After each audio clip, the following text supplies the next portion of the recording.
ओम शांति। मैं बीके राजेश्वरी उत्तराखंड से सभी आत्माओं का स्वागत करती हूँ।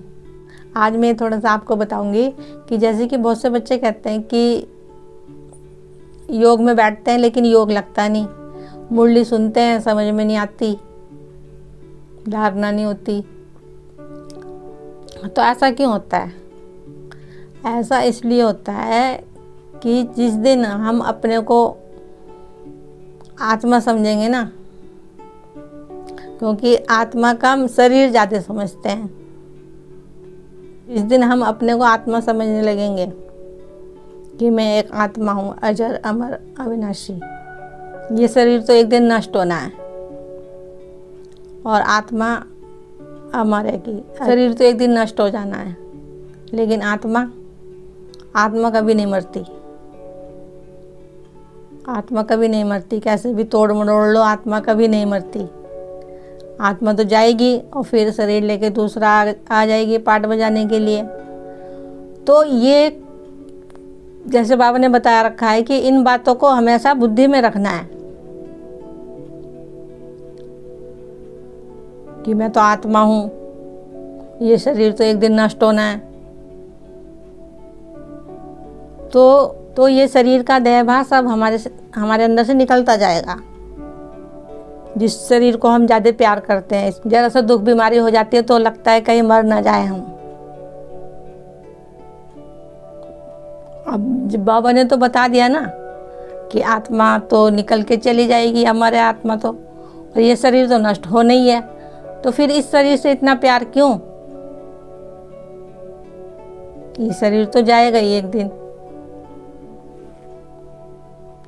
तो बच्चे इस शरीर में ही फंसे रहते हैं या फिर बच्चे बाहरी दुनिया में फंसे रहते हैं।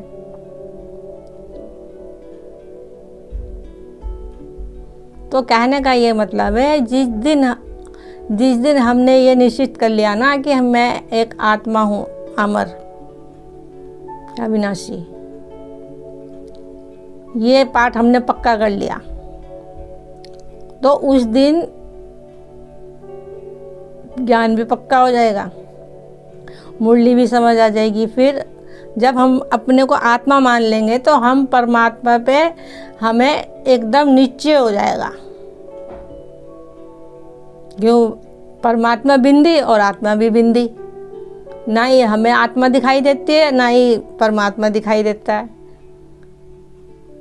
क्योंकि एक जैसी है ना, लेकिन फर्क है थोड़ा थोड़ा, क्योंकि हम तो जन्म मरण में आते हैं और बाबा नहीं आते, इतना ही फर्क है बस।